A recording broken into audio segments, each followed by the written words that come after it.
Olá, turma. Meu nome é Rodrigo, sou professor residente aqui na turma de vocês. Vou começar agora alguns resumos sobre os temas processos de eletrização até chegar em força elétrica, né, lei de Coulomb. Então, vamos falar aqui basicamente, né, iniciar com o processo de eletrização. Vamos falar aqui basicamente sobre os três processos de eletrização conhecidos e estudados na disciplina de física, né? No caso, são eles: atrito, colocar eletrização, né? Eletrização por atrito,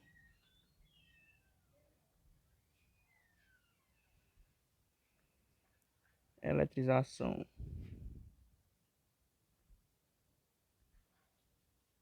por contato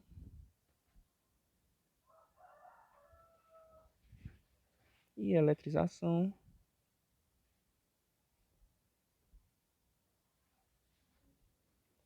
por indução.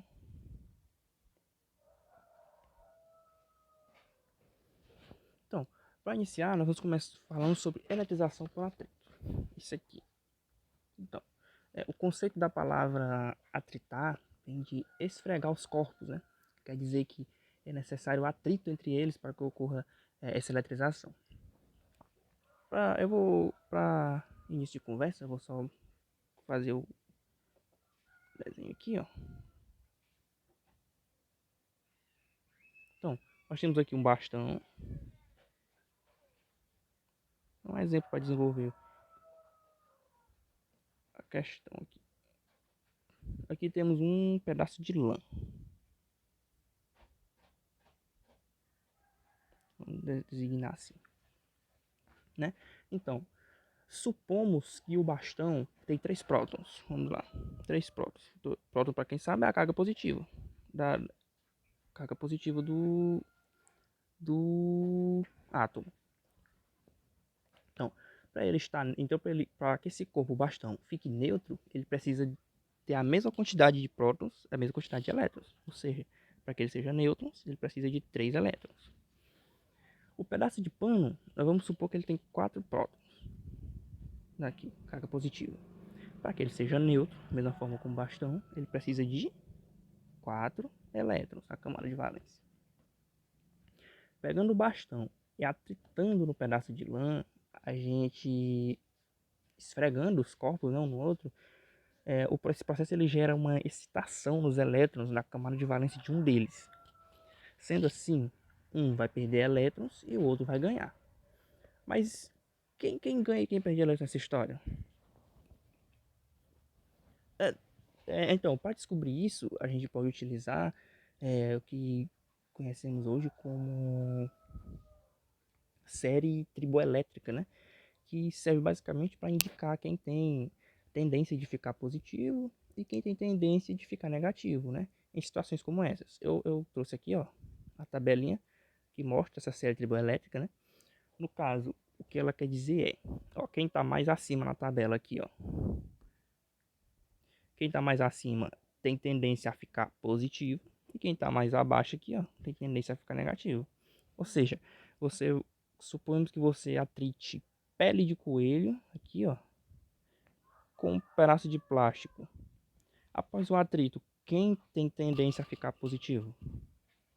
A pele de coelho, né? Então, se você faz o atrito entre pele de coelho e o pedaço de plástico, pele de coelho vai ficar positivo, plástico negativo. Se você faz o atrito entre o vidro e o poliéster, por exemplo, a tendência é que o vidro, após o atrito, fique positivo, com cargas positivas, né? Ou com predominância de cargas positivas, e o poliéster com predominância de cargas negativas, né? Só mais um exemplo. O cabelo humano, um exemplo bom. Cabelo humano com o isopor. Se você fizer isso, o cabelo possivelmente tende a ficar com cargas positivas, de acordo com essa série triboelétrica, e o isopor tende a ficar com cargas negativas. Então, voltando à situação exposta, a gente supõe que o bastão ficou positivo. Pronto. Essa é a suposição que a gente tem. A gente não sabe qual igual a carga dos dois. Então a gente vai supor. Suponhamos que o bastão fique positivo. Então ele continua positivo com 3 prótons, né? A gente sabe que os prótons não se mexem, quem se move dentro do átomo são os elétrons. Então, para que ele fique positivo, ele tem que perder elétrons, porque inicialmente ele está neutro. Ó, essa situação aqui retrata o sistema antes. Então, vou colocar aqui o sistema inicialmente.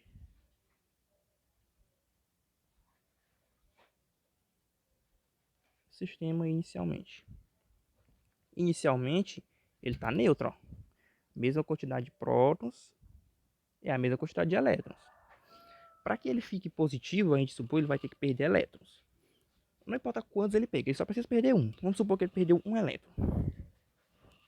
Então, o que nós temos é que esse bastão perdeu um elétron. Então, se ele perdeu um elétron, o que ocorreu com esse elétron? Para onde ele foi? Bom, se ele foi atritado com um pedaço de lã, a gente tem que ele só pode ter perdido esse elétron para o pedaço de lã.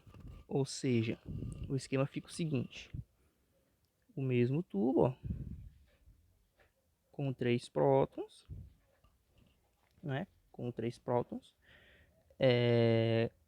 o mesmo pedaço de lã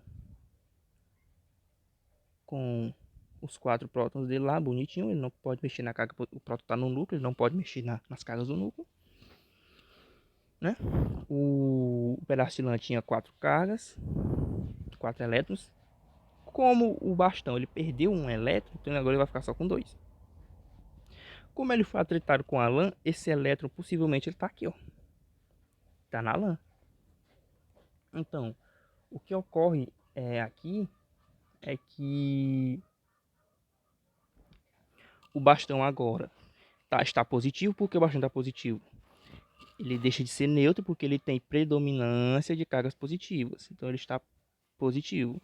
E o pedaço de lã agora está negativo, porque ó, ele tem predominância de cargas negativas. Ó. Tem 5 elétrons, que é o elétron, carga negativa, para 4 prótons. Então ele está eletrizado negativamente.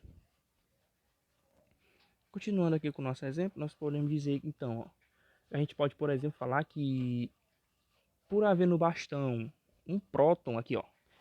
Deixa eu voltar aqui. Aqui, ó. Pelo bastão conter um próton a mais que elétrons, a gente pode dizer aqui que ele tem uma carga mais 1. Aqui, ó. Carga mais 1. Ele tem 3 prótons e somente 2 elétrons. E aqui no pedaço de lã, a gente diz que ele tem carga menos 1. Não é? Carga menos 1. Isso daqui já é o processo finalizado. Então aqui é o sistema final. Vamos voltar bem aqui no sistema inicial para fazer esse mesmo processo. Então, no sistema inicial nós temos 2 corpos neutros. Né? Então, mesmo aqui, ó. Deixa eu botar com outra cor. Aqui. Mesma quantidade de elétrons e mesma quantidade de prótons. Então, ele possivelmente está com carga 0. Aqui no pedaço de lã, 4 elétrons, 4 prótons, mesma quantidade, não, ele está com carga 0. Se você somar, ó, conservação de energia, né? Conservação da carga, a gente pode dizer também. A carga antes tem que ser igual à carga depois. Então, 0 mais 0 é 0. Se você fizer a mesma coisa aqui no sistema final, você vai ter mais 1 mais menos 1. Quem não sabe isso aqui dá 0 também, né? Fica 1 menos 1. Então, o que você tem? O sistema antes é igual ao sistema depois. Isso aqui chama-se conservação da carga. Conservação da carga. O que diz a conservação da carga? A carga antes é igual à carga depois.